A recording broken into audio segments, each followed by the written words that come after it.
সূরাটির নাম সূরা ইউনূস, পারা নাম্বার 11, आयत नंबर 62।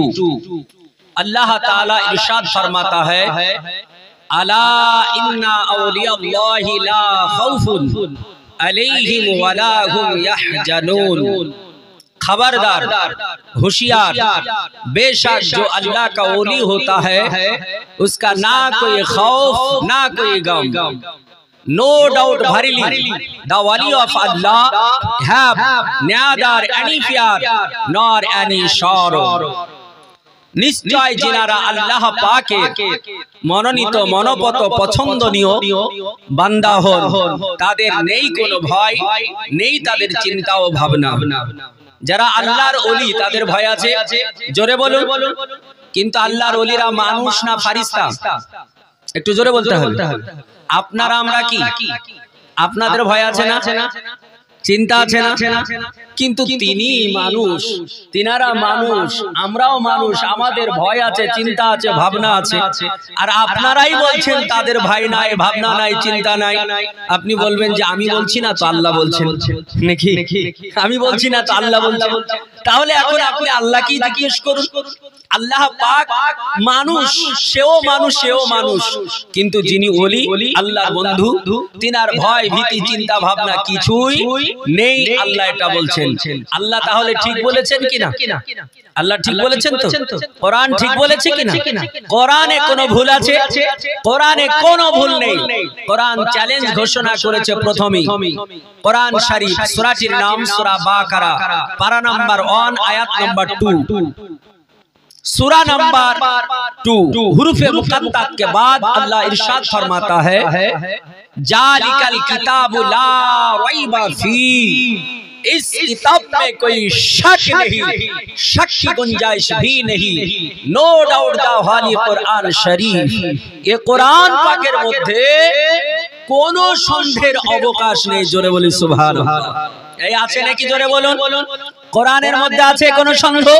পৃথিবীর বুকে যত হলি বুক আছে এর মধ্যে শ্রেষ্ঠ কোনটা? জোরে বলুন। সেটা তাওরীত হতে পারে, জাবুর হতে পারে, ইনজিল হতে পারে, সেটা আপনার বেদ হতে পারে, সেটা মহাভারত হতে পারে, সেটা গীতা হতে পারে, সেটা জান্দাবাস্তা হতে পারে, সেটা ত্রিপিটক হতে পারে, সেটা অথর্ববেদ হতে পারে, সেটা সামবেদ হতে পারে, সেটা যজুর্বেদ হতে পারে, সেটা কল্কি পুরাণ হতে পারে। পৃথিবীর যে কোনো কিতাব হোক না কেন, পৃথিবীর বুকে সর্বশ্রেষ্ঠ ধর্মগ্রন্থ, এটার নাম হচ্ছে কি? জোরে বলুন। The Holy Quran Sharif is the greatest religion book of the entire world। সমগ্র বিশ্ব ভূমণ্ডে যদি কোনো নির্ভরযোগ্য নির্ভেজাল কোন কিতাব থাকে তার নাম কি? জোরে বলুন। কোরআনে পাক। এই কোরআন যেটা বলেছে তাহলে ওটা ঠিক না ভুল? সেটা 100 ঠিক। আল্লাহ কোরআনে যাহা কিছু বলেছেন সব ঠিক। যেটা আপনার কোরআনের কথা অন্যান্য ধর্মগ্রন্থ বলেছে যে না, কোরআন হচ্ছে পৃথিবীর বুকে শ্রেষ্ঠতম ধর্মগ্রন্থ। আল্লাহর শানে, নবীর শানে। আজ আল্লাহর নবী পৃথিবীর বুকে আপনার 570 খ্রিস্টাব্দে, কেউ বলেছেন 571 খ্রিস্টাব্দে এপ্রিল মাসের 20 তারিখে, রবিউল আউয়াল মাসের 12 তারিখে সোমবারের দিন নবী যেই দিন পৃথিবীতে আসলেন সেই দিন থেকে প্রায় 1500 বছর পূর্বে একখানা কিতাব ছিল, এখনো আছে সংস্কৃত ভাষাতে। এই কিতাবেও আমার নবী পাকের সার্টিফাই করেছে, আমার নবীর প্রশংসা করেছে, আল্লাহ পাকের কথা বলেছে। আমরা আল্লাহকে কজন মানি? জোরে বলুন।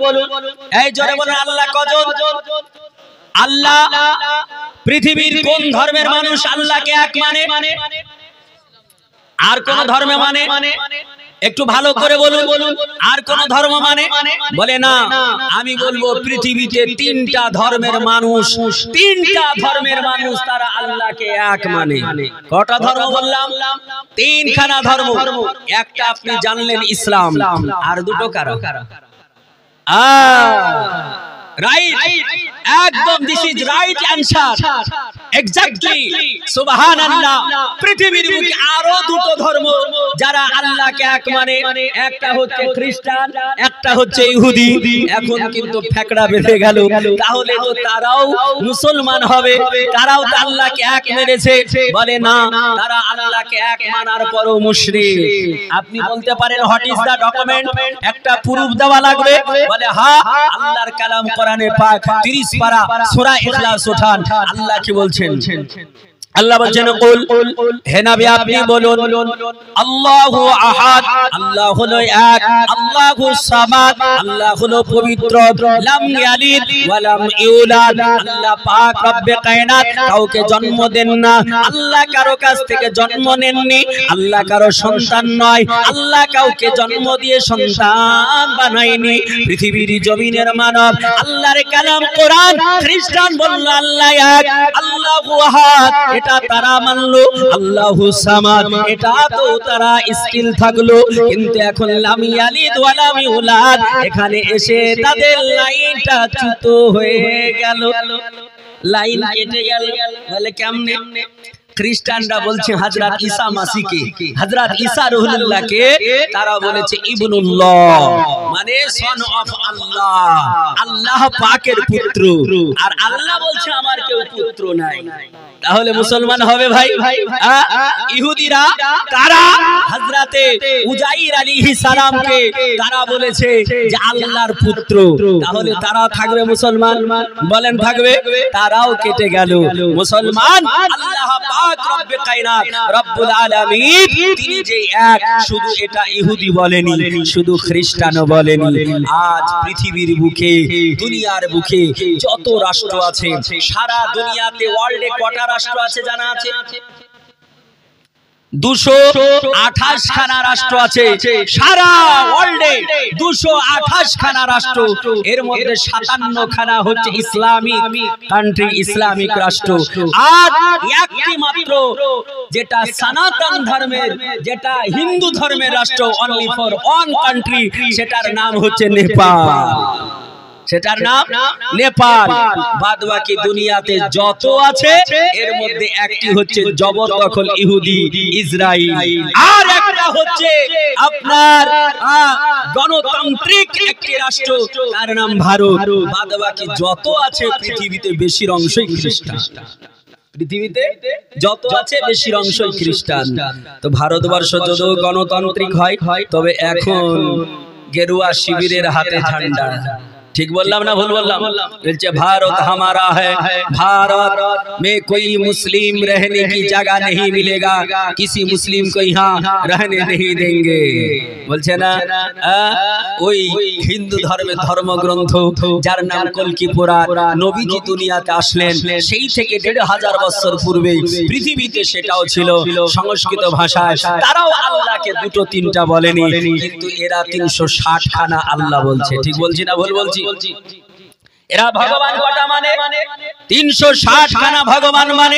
অথচ তাদের গুরু মনীষী মনু তিনি বলছেন, কি বলছেন? ওম নমস্তে নমা নমা হতার বিন্দ্র হতার বিন্দ্র মহাশুন্দ্র আল্লাহু আল্লাহং জষ্টং ষষ্ঠং প্রামং পরণং আল্লাহু সম্বল বিষ্ণু যশাস গৃহ ভদ্রা ভাবা মহা সমুতং বিষ্ণু যশা গর্ভ মাধব পশ্যমা। যারা বলেন সুবহানাল্লাহ। ইনশাআল্লাহ আমি সংস্কৃত ভাষার শ্লোকের আলোচনা রাখব, শুনবেন তো? আমি আয়াতটা পড়েছি আল্লাহর ওলি সম্পর্কে। কেন? আমার মাননীয় সভাপতি মহাশয় তিনি আমাকে ওঠানোর পূর্বেই তিনি বলতে গিয়ে বললেন যে সাহাবী এবং ওলি সম্পর্কে যেন আলোচনা হয়। আমি একটা পয়েন্ট নিয়ে নিলাম, তাই কি না? সুবহানাল্লাহ। আল্লাহ পাক রব্বে কায়নাত রব্বুল আলামিন তিনি বলছেন ওলিদের ভয় নেই, আর আমরা বলছি যে না ভয় আছে, কারণ তারা মানুষ, আমরাও মানুষ, আমাদের ভয় আছে, তার মানে ওদেরও হয়তো ভয় আছে নাকি? বলে না। আল্লাহ পাকের যারা বন্ধুবর তাদের কোনো ভয় নেই, তাদের চিন্তা ভাবনাও নেই, তাদের অভাব অনটনও নেই। আছে যারা আল্লাহর হয়ে যায়, আল্লাহ বলছেন আমি তার হয়ে যাই। আর যে ব্যক্তির আল্লাহ হয়ে যায় তার কি কোনো ভয় থাকতে পারে? বলে পারে? পারে না। তবে আল্লাহর হতে গেলে, আল্লাহকে পেতে গেলে আল্লাহ পাককে সাজদা না করে, আল্লাহকে না ডেকে, আল্লাহর ইবাদত না করে আল্লাহকে পাওয়া যাবে? জোরে বলুন, আল্লাহ ওয়ালা হওয়া যাবে? যাবে না। আল্লাহ বলছেন যে তোমরা শুধু পৃথিবীতে যাও আর খেলা করো নাকি? আল্লাহ তা বলেনি। আল্লাহ পাক বলছেন মানুষ এবং জিনদের তৈরি করেছি শুধু ইবাদতের জন্য নাকি? আল্লাহ বলছেন ওয়ামা খালাকতুল জিন্না ওয়াল ইনসা ইল্লা লিয়াবুদুন। আল্লাহ পাক বলতেছেন জিন সম্প্রদায়কে আমি বানিয়েছি এবং মানব সম্প্রদায়কে আমি সৃষ্টি করেছি, শুধু খেলা করার জন্য আমি সৃষ্টি করি নাই। আল্লাহ বলছেন ওরে আমার বান্দা বান্দিরা শোনো, তোমরা পৃথিবীর জমিনে যাবে, আমি আল্লাহ তোমাদের জন্য সুন্দর ব্যবস্থাপনা করে রেখেছি। আর পৃথিবীতে গিয়ে আমার নিয়ামত তোমরা ভক্ষণ করো, আমার নিয়ামত তোমরা ভক্ষণ করো, আর আমি আল্লাহ আমার তোমরা ইবাদত করো। আল্লাহ কোরআন পাকে বললেন ও দুনিয়ার বুকের মানুষেরা তোমরা কার ইবাদত করবে? আল্লাহ ডাক দিয়ে বলতেছেন ও উবুদুল্লাহ, আল্লাহ পাকের ইবাদত করো, উসজুদুল্লাহ, আল্লাহ পাককে সাজদা করো। আল্লাহ পাককে যদি সাজদা না করো, আল্লাহ পাকের যদি ইবাদত না করো, পৃথিবীর জমিনে তুমি যত বড় নামী ব্যক্তি হও না কেন, পৃথিবীতে যত বড় দামি ব্যক্তি হও না কেন, মরণের পরে তোমার কানা করি কোনো দাম নাই। আছে নাকি? কিন্তু আল্লাহ ওয়ালা যারা, তারা নামাজ ছাড়া কি আল্লাহ ওয়ালা হয়েছে নাকি? জোরে বল, হয়েছে? আমি গতকালকে ছিলাম কলকাতা নিউ টাউন এলাকায়। তো যিনি সভাপতি মহাশয় বলছেন, জলসার সভাপতি, স্টেজের নয়, জলসা কমিটির সভাপতি, উনি মুসাফাটা সভা করে বলছেন হুজুর আপনাকে অনেক কষ্ট করে এনেছি, খুব ইউটিউবে শুনেছি, আর আজকে ইনশাআল্লাহ মন ভরিয়ে দিতে হবে। আমি বললাম ভাই আল্লাহ তাআলা রাজি থাকলে হবে, তবে আপনার সঙ্গে কথা বলে তো ভালো লাগছে, তো বসুন একটু গল্প করি। গল্প করতে করতে বলছি ভাই কি করেন, বিভিন্ন কিছু শোনার পরে পার্টির নেতা ফেতা সব শুনলাম। তারপরে বললাম ভাই যান আপনি নামাজ তো পড়েন? বলে কি বলবো মৌলানা সাহেব, এটা কি দুর্বল, এখনো পারিনি, তবে শুরু করব। এটাতেই দুর্বল, এটা পারিনি, শুরু করব। বয়স কত? প্রায় আপনার 50-এর কাছাকাছি। সুবহানাল্লাহ। আর নামাজ ফরজ কখন? আল্লাহ পাক বান্দার প্রতি ফরজ করেছেন পুরুষ যারা সাবালক হবে। ছেলেরা সাবালক কত বছর বয়সে হয়? ফিকা উঠিয়ে দেখুন বাহিরের শরিয়াতে ছেলেরা আপনার 14 থেকে 15-এর মধ্যে হতেই হবে। 12তেও কেউ হয়ে যায়, 13তেও হয়ে যায়, 14 পার হলে হবে না? আর মেয়েরা এরা 9 বছর পেরিয়ে গেলেই সাবালিকা হয়ে যায়। তাহলে যখন মেয়েদের 9 বছর পেরিয়ে গেল তখন থেকে নামাজ ফরজ, রোজা ফরজ, বড়লোক হলে হজ ফরজ, বড়লোক হলে যাকাত ফরজ। ছেলেদের 14 বছর হলেই তখন তাদের নামাজ ফরজ, রোজা ফরজ, হজ বড়লোক হলে ফরজ, যাকাত বড়লোক হলে ফরজ। কিন্তু 50 বছর বয়স, 60 বছর বয়স বলে আমি নামাজটা এখনো পড়তে পারিনি। হায় রে হতভাগা। বলুন আল্লাহ ওয়ালা হওয়া যাবে? বলবো ইনশাআল্লাহ, ধরে রাখেন। আল্লাহ ওয়ালা হওয়া যাবে? হওয়া যাবে না। আল্লাহ বলছেন সর্বদাই আমাকে ডাকো, আমাকে সাজদার মধ্যে সাজদার মাধ্যমে আমার কাছে চাও, নামাজের মাধ্যমে চাও। আল্লাহ তাআলা বলেছেন ওয়াস্তাঈনু বিসসবরি ওয়াসসালাহ, তোমরা নামাজ এবং ধৈর্যের মাধ্যমে আমার কাছে চাও। জোরে বলি সুবহানাল্লাহ। মুসলমান শোনো, আল্লাহ পাক রব্বে কায়নাতের একজন মনোনীত বান্দার কথা আপনাদের শোনাই, যিনি আপনার পৃথিবীর জমিনে নবী হয়ে আসেননি, তিনি রাসূল হয়ে আসেননি, তিনি সাহাবী হয়ে আসেননি, তিনি তাবী হয়ে আসেননি, অথচ আল্লাহ পাক রব্বে কায়নাত তিনার সম্মান দিয়েছেন, আল্লাহ তার ইজ্জত দিয়েছেন। আল্লাহ তাআলা তার নামে কোরআন পাকে একটা সূরা অবতীর্ণ করেছে যার নাম হলো হযরত লুকমান হাকিম হযরত লুকমান হাকিম বড় আল্লাহ ওয়ালা ছিলেন, বড় আল্লাহ ওয়ালা ছিলেন, বড় মহাজ্ঞানী ব্যক্তি ছিলেন। আল্লাহ পাক রব্বে কায়নাত রব্বুল আলামিন তিনার বান্দা লুকমান হাকিম তিনাকে তিনার সন্তান একটা বলতেছেন, বাবা আমি ব্যবসা করতে চাই। একটা লোকের চারটে ছেলে থাকলে সব চারটে ছেলেই মৌলবি হবে নাকি? হ্যাঁ, চার ছেলে চার রকম হতে পারে কি পারে না? তো লুকমান হাকিমের এক ছেলে বলছেন, আব্বু আমি ব্যবসা করব। তো লুকমান হাকিম বলছেন, ব্যবসা করবে তো তাহলে টাকা লাগবে, বিনা টাকাতে তোর ব্যবসা হবে না। বলে আমার কাছে কোনো টাকা নেই। তাহলে বলছে, বেটা শোনো, তবে আমি একটা লোকের কাছে 4000 সোনার টাকা পাই। কত কত বললাম? 4000 সোনার টাকা পাই, কিন্তু দুর্গম রাস্তা পাড়ি দিয়ে যেতে হবে, অনেক দূর রাস্তা হবে। বলে আপনি কতটা হবে? বলে কমসে কম 1 মাস মরুভূমি দিয়ে চলতে হবে। চলার পর একটা সাগর পাবে, একটা বড় সাগর পাবে। সেই সাগরে জোয়ার ভাটা হয়, সেই সাগর পেরিয়ে গিয়ে সাগরের ওই পারে বাড়িতে সেই লোকটার বাড়ি, তার কাছে 4000 সোনার টাকা পায়। বলছেন বাবজি আমি ওখান থেকেই নিয়ে আসবো, আমি ওখান থেকেই নিয়ে আসবো। বলে বাবজি যাবে কেমন? যাওয়া তো বড় দুষ্কর ব্যাপার। ও মুসলমান শুনুন, আল্লাহ পাক রব্বে কায়নাত রব্বুল আলামিনের বান্দা হযরত লুকমান হাকিম রাহমাতুল্লাহ আলাইহি তিনি বলছেন, বেটারে তোমার যখন মন বলতেছে যাব, তবে শোনো ওই রাস্তাটা বড় কঠিন রাস্তা হবে, বড় আপনার শক্ত রাস্তা হবে, দুর্গম রাস্তা পাড়ি দিতে গিয়ে মুসিবত আসবে। আল্লাহ ওয়ালা যিনারা হন অগ্রিম তিনারা অনেক কিছু বুঝতে পারেন। আল্লাহ পাক রব্বে কায়নাতের জ্ঞানের মাধ্যমে আল্লাহ তাআলা তিনাদের জ্ঞান দিয়েছেন, কাশফের মাধ্যমে অনেক কিছু দেখতে পান, মুরাকাবা মুশাহিদার মাধ্যমে অনেক কিছু জেনে থাকতে পারে। আল্লাহ পাক রব্বে কায়নাতের বান্দা লুকমান হাকিম বললেন, ও আমার বেটা শোনো, তুমি যখন যাবে তাহলে চামড়ার মশুকে পানি ভর্তি করে নাও, আর একটা উটের পেউ তুমি চামড়ার মশুকে পানি ভর্তি করে নিয়ে কিছু রুটি তুমি বেঁধে নিয়ে চলবে।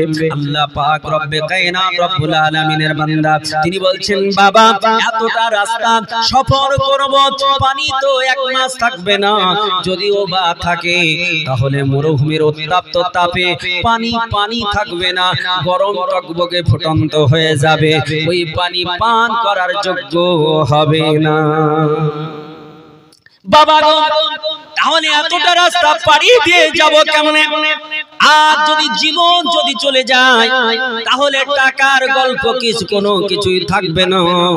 আল্লাহর ওলি হযরত লুকমান হাকিম রাহমাতুল্লাহ আলাইহি তিনি বললেন, ওরে আমার বেটা তুমি চিন্তা করো না, লা তাহজান ইয়া ইবনি, ওরে আমার সন্তান তুমি চিন্তা করো না, লা তাখাফ ইয়া ইবনি, এক আমার বেটা তুমি ভয় করো না।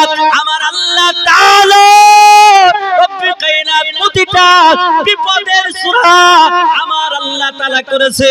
আমি তোমাকে সুন্দরভাবে পুরো রাস্তার ব্লুপ্রিন্টটা বলে দিচ্ছি, কোথায় কোন সমস্যা হবে, কোথায় কোন বিপদে পড়বে, আর বিপদ থেকে তুমি উদ্ধার হবে কেমনে সেটাও আমি জানিয়ে দিলাম। আল্লাহ পাক রব্বে কায়নাতের বান্দা বলতেছেন, বেটা শোনো, তুমি একটা কাজ করো, বাড়ি থেকে যখন তুমি বেরাবে টাটকা নতুন ওযু বানিয়ে নাও। ওযু বানানোর পর বাড়িতে 2 রাকাত সালাতুল হাজাত নামাজ পড়ে নাও। সালাতুল হাজাত 2 রাকাত নামাজ পড়ে বাড়ি থেকে বেরিয়ে যাও। ও মুসলমান, আমরা ফরজ নামাজ তো পড়ি না, তাহলে আবার সালাতুল হাজাত আবার কখন পড়ব? আল্লাহর নবী বিশ্ব নবী সাল্লাল্লাহু তাআলা আলাইহি ওয়াসাল্লাতু তাসলিম হযরত লুকমান হাকিমের অনেক প্রশংসা করেছেন। আল্লাহ তাআলা তিনাকে বড় আপনার আল্লাহ ওয়ালা বানিয়েছিলেন, বড় দার্শনিক বানিয়েছিলেন। লুকমান হাকিম বিশ্ববিখ্যাত একজন বৈজ্ঞানিক ছিলেন। আল্লাহ আল্লাহ পাক রব্বে কায়নাত রব্বুল আলামিনের বান্দা হযরত লোকমান হাকিম তিনি বলছেন বেটা সালাতুল হাজাত পড়ে বাড়ি থেকে বেরিয়ে যাবে রাস্তায় চলতে চলতে 3 দিন যখন তুমি অতিক্রম করবে মরুভূমির পানি দিয়ে যখন চলতে থাকবে বেটারে তোমার পানিটা প্রায় শেষ হয়ে যাবে তুমি পিপাসায় কাতর হয়ে যাবে তোমার পানি থাকবে না যে পানি তুমি পান করবে কিন্তু ওই মরুভূমিতে কোনো জায়গায় পানির ব্যবস্থাও রবে না বলে বাবা তাহলে কি করব বলে বেটা চিন্তা করো না আমি তোমাকে অগ্রিম খবর দিয়ে দিলাম 3 দিন রাস্তা যখন অতিক্রম করবে তখন তুমি ওইখানে কষ্ট করে 2 রাকাত সালাতুল হাজাত ওই মরুভূমির উপরে চামড়া বিছিয়ে নামাজ আদায় করে নেবে দোয়া করে তুমি পিছের দিকে ঘুরিয়ে দেখবে মরুভূমিতে কোনো বাগান দেখা যায় না মরুভূমির চিত্র এটা যদি আপনি থর মরুভূমিতে যান তাহলে দেখতে পাবেন মাঝে মাঝে বাবলা গাছ মাঝে মাঝে খেজুর গাছ এগুলো দেখা যায় কিন্তু বাগান দেখা যাবে না যাবে নাকি লালবাগের মতন মতিঝিল পার্ক পাওয়া যাবে নাকি হ্যাঁ যাবে না দার্জিলিং এর মতো কোন আপনার পাহাড় পাওয়া যাবে বলে না সিকিমের মতো কোন পাহাড় পাওয়া যাবে ঝর্ণা বইবে হবে না আল্লাহ পাক রব্বুল কায়নাত রব্বুল আলামিন তিনার বান্দা লোকমান হাকিম বললেন বেটা চিন্তা করো না 2 রাকাত সালাতুল হাজাত পড়ে নিয়ে তুমি একটু ডান দিকে ঘুরে দেখবে ডান দিকে যখন তাকাবে তুমি একটা সুন্দর বাগান দেখতে পাবে সুন্দর বাগান দেখতে পাবে ওই বাগানের ভিতরে ঢুকে যাবে ঢুকে গিয়ে দেখবে ছোট্ট একটা পাহাড়ের মতো ছোট্ট একটা পাথর এই পাথরটা দেখতে পাবে পাথরের কাছে যাবে দেখবে ওখান থেকে ঝর্ণার মতো পানি বইতেছে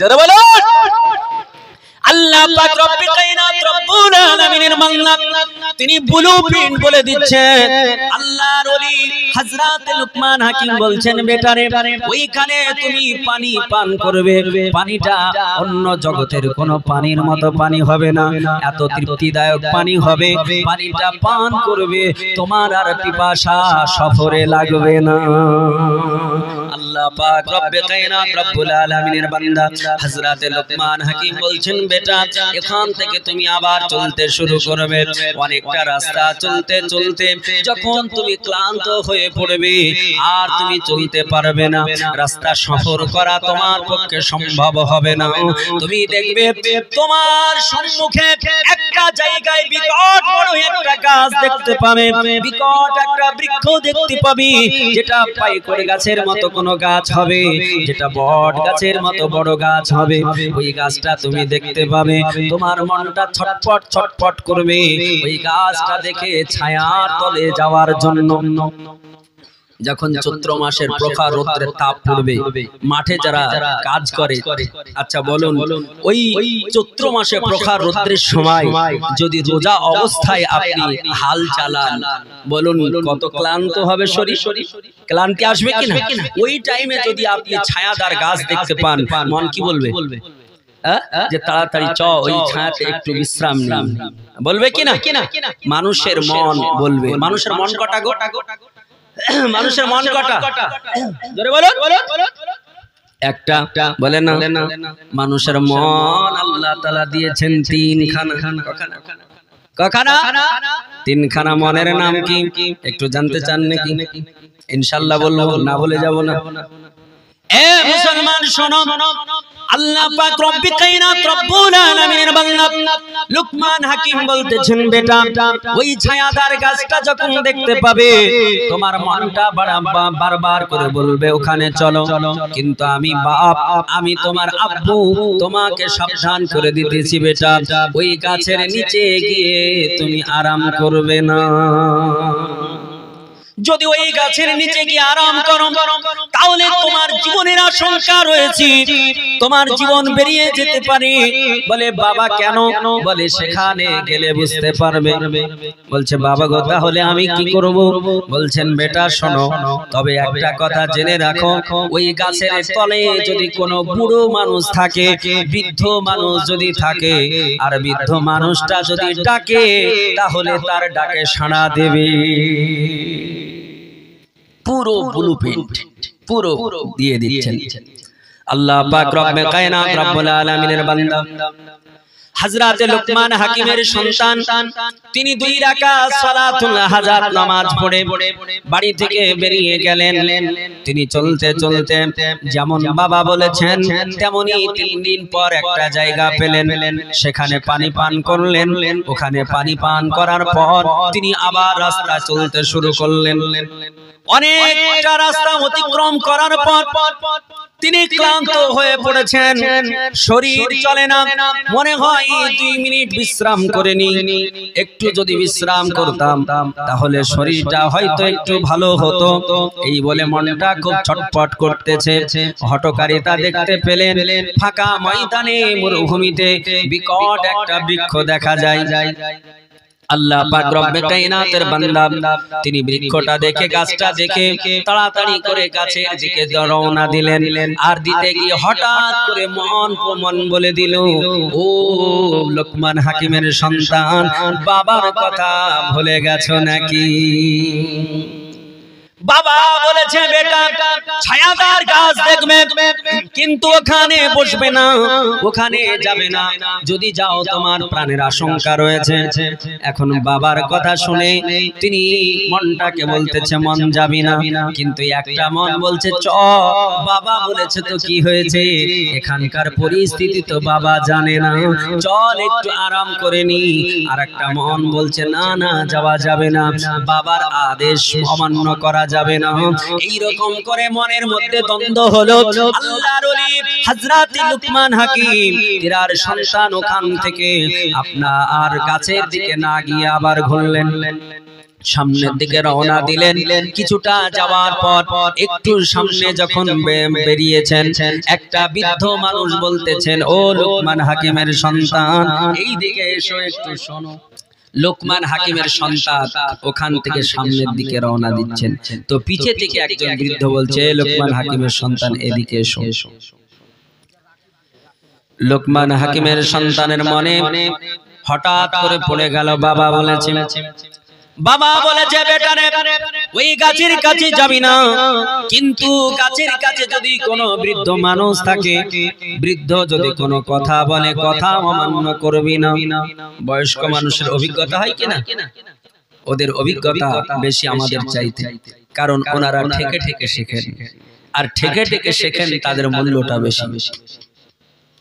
আল্লাহ পাক রব্বে কায়নাত রব্বুল আলামিনের বান্দা তিনি যখন ডাক দিলেন লোকমান হাকিমের সন্তান, তিনি আবার ওখান থেকে ঘুরলেন। যাবার পরে গাছের কাছে গেলে ক্লান্ত শরীর বলছেন, বাবজি আমার খুব শরীর ক্লান্ত, একটু ঘুমাতে চাই। তো লোকমান হাকিমের সন্তানকে বললেন, ঠিক আছে বেটা তুমি ঘুমাও, তোমার ঝোলাটা আমায় দাও, ঝোলাটা আমায় দাও আর তুমি ঘুমাও। তিনি ঝোলাটা দিলেন, ঘুমিয়ে গেলেন। আর যেমনই ঘুমিয়ে যাওয়া, কিছুক্ষণ পর দেখতেছেন ওই গাছের উপর থেকে বিশাল বড় এক বিষাক্ত সাপ নেমে আসছে শাঁসা গতিতে।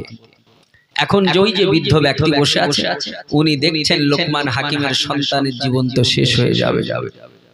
যখন কাছাকাছি এসেছে বৃদ্ধ ব্যক্তিটা, তিনি একটা অস্ত্র দিয়ে আঘাত করে দিল, সঙ্গে সঙ্গে সাপটা 2 টুকরো হয়ে গেল, মারা গেল সাপটা।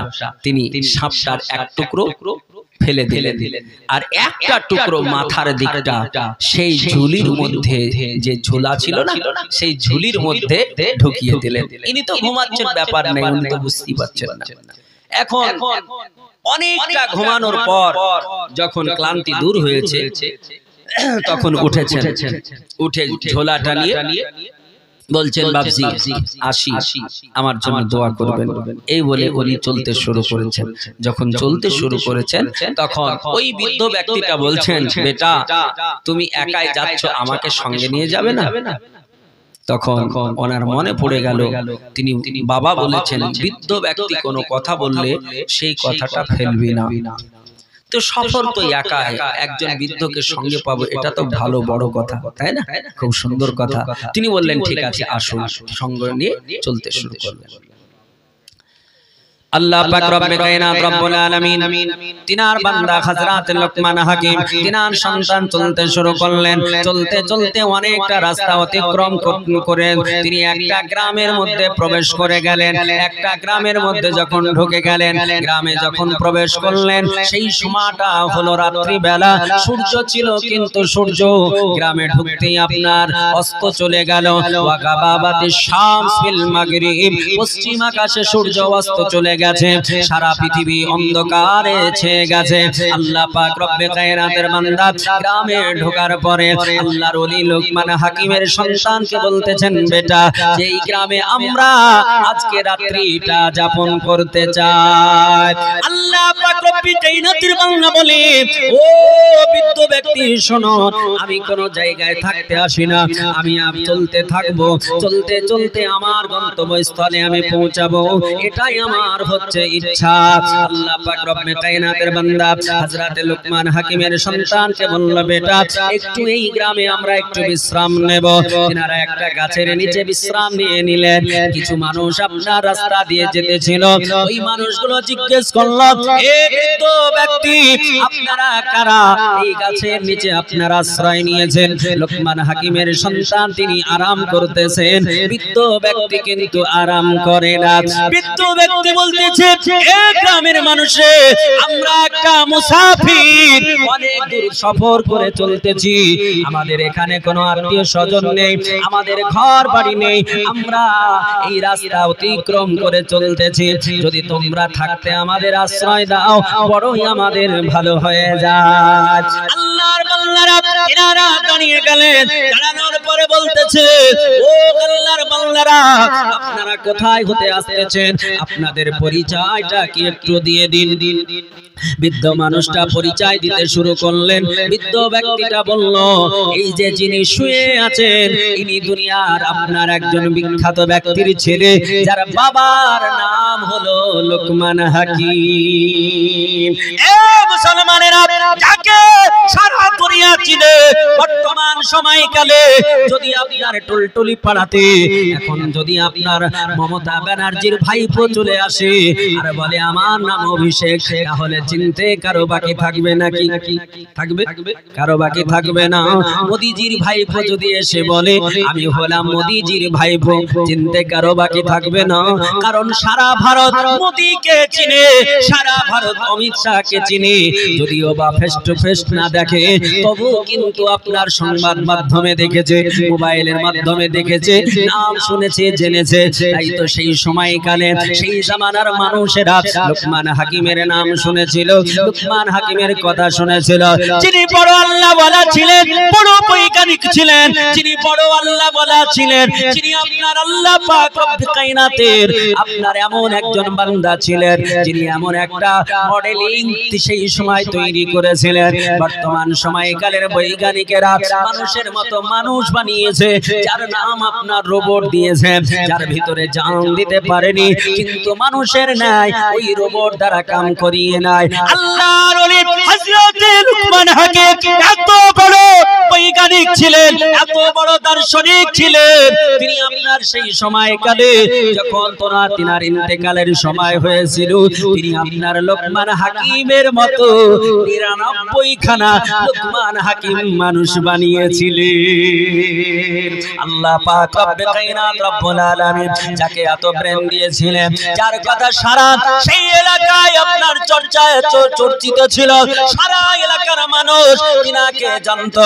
তখন ওই বৃদ্ধ ব্যক্তিটা বলল, ইনি লোকমান হাকিমের সন্তান। গ্রামের মানুষেরা তারা খুশিতে আত্মহারা হয়ে গেল যে আমরা বড় একটা বৈজ্ঞানিকের সন্তানকে পেয়েছি, আমরা দার্শনিকের সন্তানকে সাক্ষাৎ পেয়েছি, বড় আল্লাহ ওয়ালার সন্তানের সাক্ষাৎ পেয়েছি, আমরা আল্লাহ ওয়ালার সন্তানের দেখা করতে চাই।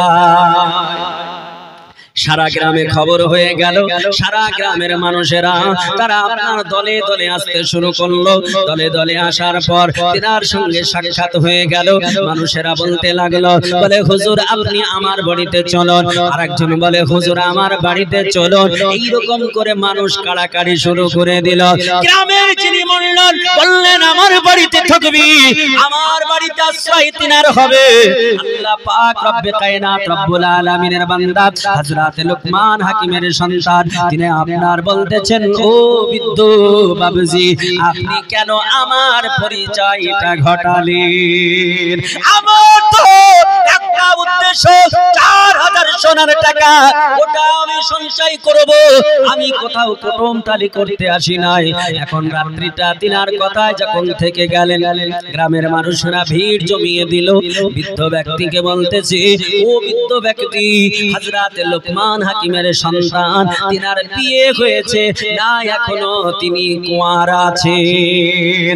আল্লাহর ওলি তিনি বললেন লুকমান হাকিমের সন্তান এখনো বিয়ে করেনি, বিবাহিত নয়। গ্রামের মানুষেরা বলল, ওগো হুজুর শুনুন, লুকমান হাকিমের সন্তানকে যখন পেয়েছি আমরা আর হাত ছাড়া করব না। এই গ্রামে একটা সুশ্রী সুন্দরী রমণী লাবণ্যময়ী মহিলা আছে, যার সঙ্গে আমরা বিয়ে দিতে চাই। নবী গো ডাকো মদিনা,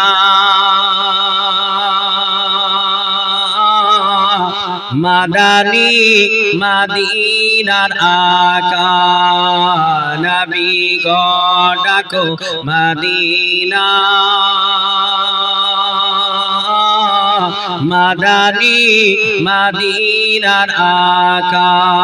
তোমার দিদার পেলে শান্তি পেতাম গো দিলে, তোমার দিদার পেলে শান্তি পেতাম গো দিলে, বিরহের ব্যথা সহে না।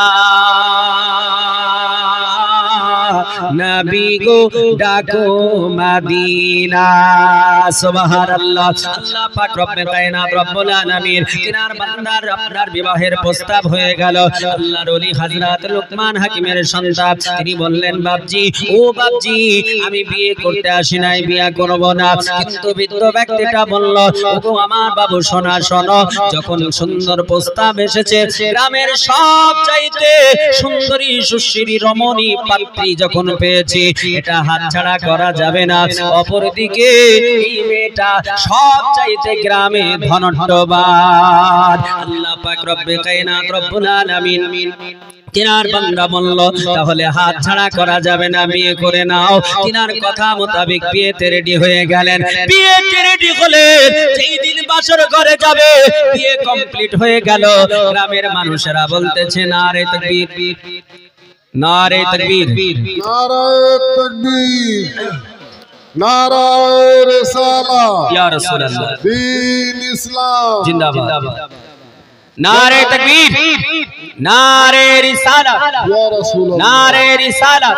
एक या सुन अपनारा मसला के आला हजरत गुलाम अहले सुन्नत हजरतुल अल्लाह मुफ्ती मौलाना मोहम्मद जहांगीर आलम साहब, नारे तकबीर, नारे रिसालत। मसला के आला हजरत गुलाम अहले सुन्नत, नारे तकबीर। अच्छा বসে যান। সুবহানাল্লাহ। এই দেখেন আমাদের মুফতি সাহেব তিনি চলে এসেছেন। আমি আর কয়েকটা কথা বলে ইনশাআল্লাহ শেষ করে দেব, কারণ বক্তা যখন চলে এসেছে আর আগে বাড়ার চেষ্টা করব না। সুবহানাল্লাহ। তো যেই গ্রামে তিনি গেলেন, সেই গ্রামে যে মেয়েটার সঙ্গে বিয়ে হয়ে গেল, বিয়ে কমপ্লিট হওয়ার পর বিয়ের আগে তো আনন্দের শেষ ছিল না, কিন্তু বিয়ে যখন কমপ্লিট হলো তখন কানে আওয়াজ আসলো, বলে লুকমান হাকিমের সন্তান তোমার মতো হতভাগা পৃথিবীতে নেই। বলে কেন? বলে এই মেয়েটাকে তোমার আগে 7টা পুরুষ বিয়ে করেছিল, কিন্তু কেউ পৃথিবীতে বেঁচে নেই। যেই দিন বিয়ে করেছে বাসর রাতে ঢুকে আর কেউ জীবিত ফিরেনি। আচ্ছা বলেন ভাই, ধরবে কি ধরবে না? ভয় কাজ করবে কিনা? করবে। কিন্তু আল্লাহ কি বলেছেন? আল্লাহ বলছেন ইন্না ওয়ালিয়াল্লাহি লা খাউফুন, নিশ্চয় আল্লাহর ওলি যারা হবে তাদের ভয় থাকবে না, ওয়ালা হুম ইয়াহজানুন, এবং তাদের চিন্তা থাকবে না, তাদের ভাবনা থাকবে না। আল্লাহ পাক রব্বে কায়নাত রব্বুল আলামিনের বান্দা ওই বৃদ্ধ ব্যক্তি বললেন, ও লুকমান হাকিমের সন্তান, তুমি ভয় করবে না, তুমি ভীতু হবে না, তুমি চিন্তা করবে না, তুমি ভাবনা নেবে না। ও লুকমান হাকিমের সন্তান, পৃথিবীর জমিনে এই মেয়েটাকে বিয়ে করে 7 পুরুষ তারা দুনিয়া ছাড়া হয়ে গেছে, কিন্তু আমি তোমার জন্য রয়েছি, তুমি চিন্তা করবে না। আমি যে পরামর্শ দেব এই পরামর্শ অনুযায়ী চলবে। আল্লাহ পাক হায়াতের মালিক, কারণ আল্লাহ কোরআনে বলেছেন, আল্লাহ বলেছেন ওয়া তুখরিজুল হাইয়া মিনাল মাইয়াতি ওয়া তুখরিজুল মাইয়াতা মিনাল হায়। আল্লাহ বলছেন আমি মরাকে জীবিত বানাতে পারি, আমি জীবিতকে মরা বানাতে পারি। আল্লাহ বলছে বান্দারে তুমি চিন্তা করো না, আমি মরণের মালিক আমি আল্লাহ, জীবনের মালিক আমি আল্লাহ, আমি আল্লাহ আমার প্রতি ভরসা করো। আল্লাহ বলছেন আমার প্রতি তাওয়াক্কুল করো, কারণ আল্লাহ বলেছেন লা তাকনাতু মির রাহমাতিল্লাহ। আল্লাহ বলছে বান্দারে কেউ আমার রহমত থেকে নৈরাশ হবি না, আমার দয়া থেকে নৈরাশ হবি না। আল্লাহ বলতেছে বান্দারে ও আমার বান্দা সম্মান দেব আমি আল্লাহ। আল্লাহ কোরআনে বললেন ওয়া তুইজ্জু মান তাশা ওয়া তুযিল্লু মান তাশা। আল্লাহ বলছেন বান্দারে আমি আল্লাহ যার সম্মান দেব তিনি সম্মানিত হবে, আমি আল্লাহ যাকে সম্মান হানি করব সে কোনোদিন সম্মান পাবে না। চিন্তা করো না, করো না। আল্লাহর ওলি হযরতে লুকমান হাকিমের সন্তান তিনি বললেন বাপজি কি করতে হবে?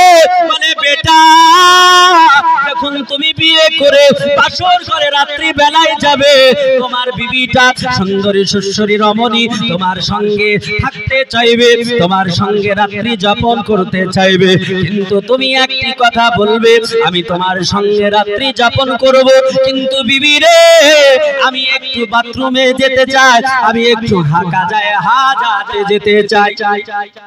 মেয়েটা তোমায় যেতে দিবে না, তোমাকে যেতে দেবে না, কিন্তু তুমি বারবার বলবে আমায় যদি না যেতে দাও তোমার সঙ্গে রাত্রি যাপন করব না। অবশেষে মেয়েটা বাধ্য হবে, তার কাছে একটা লোটা চাইবে, এই লোটাটা নিয়ে বাইরে আসবে, বাবারটা যা কিছু হবে আমি সেটাকে দেখে নেব। আল্লাহর ওলি হযরতে লুকমান হাকিমের সন্তান তিনি এমন করে বিবির ঘরে ঢুকলেন। বিবি আপনার যখন বলল আমার সঙ্গে রাত্রি যাপন করতে হবে, তিনি কথা শেখানো মোতাবেক তিনি বললেন আমার কাজায় হাজাত লেগেছে, আমায় বাথরুম যেতে হবে, টয়লেট যেতে হবে, একটা তোমায় পাত্র দিতে হবে, একটা লোটা দিতে হবে। মেয়েটা বাধ্য লোটাটা দিয়ে দিলেন। আল্লাহ পাক রব্বে কায়নাতের বান্দা হযরতে লুকমান হাকিমের সন্তান তিনি বেরিয়ে গেলেন। আল্লাহর ওলি ওই আল্লাহ ওয়ালা সেই বৃদ্ধ ব্যক্তি বলল ও আমার বেটা দেও একটু তুমি লোটাটা আমায় দাও। তিনি লোটাটা নিলেন, বলল তুমি যাও বাথরুম করে এসো। তিনি যখন বাথরুমে চলে গেলেন লোটার ভিতরে আপনার কি যেন ঢুকিয়ে দিলেন, একটা পাত্র দিয়ে ঢেকে দিলেন, বললেন ওগো বেটা শোনো এই পাত্রটা নিয়ে চলে যাবে, তুমি লোটাটা খুলে দেখবে না, লোটাটা উঠিয়ে দেখবে না, তুমি যখন ঘরের ভিতরে যাবে তোমার বিবিকে বলবে ও আমার প্রাণপ্রিয় বিবি রে এই লোটাতে তোমার পেশাব করতে হবে, তোমাকে পেশাব করতে হবে। সে যদি না চায় তুমি তাকে বাধ্য করবে, তুমি তাকে প্রেসার দেবে।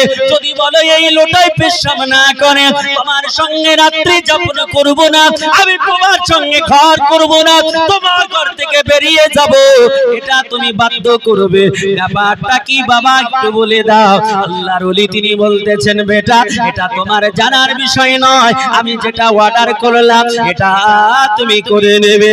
তিনি আপনার কথা মোতাবেক ঘরের ভিতরে চলে গেলেন। আল্লাহ পাক রব্বে কায়নাতের বান্দি তিনি পেয়ে বলতেছেন স্বামী মনের ইচ্ছা পূরণ করব মনের বাসনা পূরণ করব আপনি চলুন আমার শয্যা আমার বিছানায় একটু সজ্জিত হয়ে যান আমার বিছানায় ঘুমিয়ে যান আল্লাহ ওয়ালা লুকমান হাকিমের সন্তান বলল ও বিবি রে তোমার সঙ্গে সারা রাত্রি যাপন করব কিন্তু আমার শর্ত হলো এই লোটাতে পেশাব করতে হবে এই লোটাতে তোমাকে পেশাব করা লাগবে বলে না আমি করব না বলে তাহলে আমিও তোমার সঙ্গে রাত্রি যাপন করব না বলে তোমার সঙ্গে রাত্রি যাপন করব না এখন বাধ্য হয়ে গেল এটা মনে মনে ভাবলো তাই তো একটু লোটায় পেশাব করব এটাই তো ছাড়া বড় কিছু নয় কিন্তু মেয়েটার তো জানা নাই ঘটনা কি ঘটবে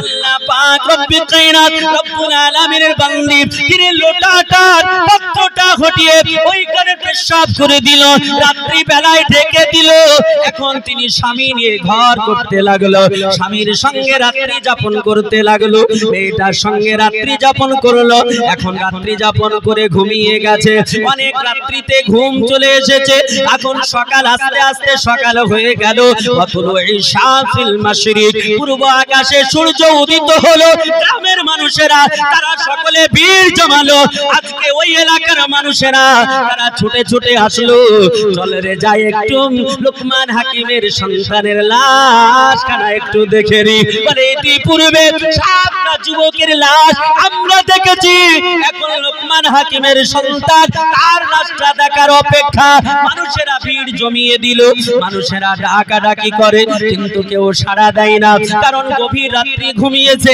এত ঘুম এসেছে আর তাদের সাড়া পাওয়া যায় না গ্রামের মানুষেরা বলল নিশ্চয় লুকমান হাকিমের সন্তান তিনিও মারা গেছেন পৃথিবী থেকে চলে গেছেন গ্রামের মানুষেরা বলল চলো দরজা ভেঙে দাও দরজা ভেঙে দিল দরজা ভাঙার পরে দেখে লুকমানের সন্তান তিনি যেন শায়িত অবস্থায় আছে মেয়েটা বিছানায় নাই মেয়েটা তো মনে করে স্বামী মারা গেছে তিনি চলে গেছেন এখন মানুষেরা ডাক দিয়ে যখন সাড়া পায় না মানুষের পা ধরে যেমন টানা দেয় আল্লাহ পাক রব্বে কায়নাতের বান্দা লুকমান হাকিমের সন্তান দাঁড়িয়ে যায় সব মানুষ মনে করে মরে গেছে লাশ হয়ে গেছে বডিটা আপনার ডেড বডি হয়ে গেছে কিন্তু যখন দাঁড়িয়ে যায় মানুষেরা অবাক হয়ে গেল তারা চিন্তায় চিন্তিত হলো তারা বলে লুকমান হাকিমের সন্তান তোমার পূর্বে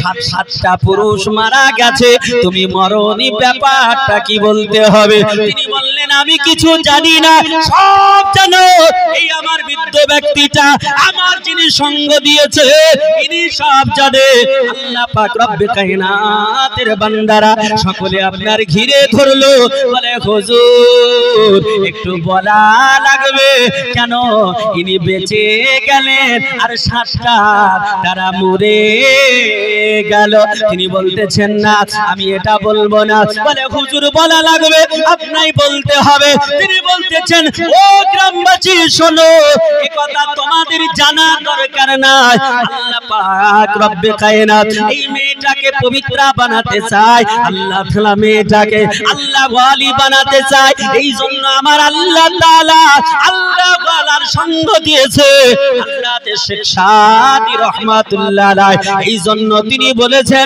সোহবাতে সালে তোরা সালে কোন সোহবাতে তলে তোরা তলে কোন আল্লাহ পাক রব্বে কায়নাতের ওলি হযরতে শেখ সাদী রাহমাতুল্লাহ আলাইহি বললেন যদি ভালোর সংস্পর্শে আসো খারাপ তুমি ভালো হয়ে যাবে আর ভালো যদি খারাপের সংস্পর্শে যাও তুমি ভালো ভালো থাকবে না খারাপ হয়ে যাবে আল্লাহর ওলিকে আপনার জড়িয়ে ধরে বলে হুজুর বলা লাগবে আল্লাহর ওলি বলছেন ও গ্রামবাসী শোনো সাতটা পূর্বে যে পুরুষরা মারা গেছে তারা কেউ আল্লাহ ওয়ালা নয় আল্লাহর ওলি নয় আল্লাহ ওয়ালা নয় বলে আল্লাহ ওয়ালা হলে বাঁচলো কি করে ওই বৃদ্ধ ব্যক্তি বলল, ও গ্রামবাসী শোনো, ওই মেয়েটার পেটে একটা বিষাক্ত সাপ বসবাস করত। ওই মেয়েটার সঙ্গে যখন কোনো ছেলে মিলন করতে যেত, সঙ্গে সঙ্গে সাপ তার ছবল দিয়ে তার প্রাণ নাশ করে দিত। বলে হুজুর গো, তাহলে ইনি বেঁচে গেল কেমনে? বলে তাহলে বেঁচে গেল কেমনে? আল্লাহর ওলি বলতেছেন, ওগো আমার জনতা শোনো, আমি তোমাদের শোনাই। আল্লাহর ওলি হযরত লুকমান হাকিম, ইনার সন্তান যখন গাছের নিচে শায়িত অবস্থায় ছিল, ওই টাইমে একটি সাপ ছুটে আসতেছিল, সাপ আপনার দংশন করতেছিল। এই টাইমে আমি ওখানে উপস্থিত ছিলাম। সুবহানাল্লাহ। যাই হোক, বক্তা বসে আছেন, বুঝছেন কিনা? টাইমও হয়ে গেছে আর বক্তাও চলে এসেছেন, আমিও বুঝতে পারছি, বুঝছেন কিনা? আকিল মানকে নিয়ে ইশারা কাফি আছে, বুঝছেন কিনা? সুবহানাল্লাহ। এই জন্য বক্তব্য আর আমি বাড়াচ্ছি না, আমি ইশারা পেয়ে গেছি। সুবহানাল্লাহ। ইনশাআল্লাহ আবার কোনোদিন যদি হয়, কারণ আলোচনা এত সংক্ষিপ্ত আকারে বলা অসম্ভব দুষ্কর। সুবহানাল্লাহ। আল্লাহ যদি কোনোদিন রাজি থাকে আবার আলোচনা করব, কিভাবে বাঁচলো, কিভাবে বাঁচলো। তারপরে উনি ওখান থেকে আবার সেই সমুদ্র পেরিয়ে সেখানে গিয়ে কি ঘটনা ঘটবে, ওখানে আরো মারাত্মক ঘটনা আছে। ওখানে আপনার জীবন মরণের, 3টা জীবন মরণের খেলা হবে। সেইখানে থাকার পরে ওখান থেকে 4000 সোনার টাকা তিনি নিয়ে বউকে নিয়ে নিজের ঘরে এসে সংসার করবেন। সে বড় লম্বা চওড়া আলোচনা, যার জন্য আর আগে বাড়তেছি না। এখান থেকে আমি আমার বক্তব্য ইতি করতেছি।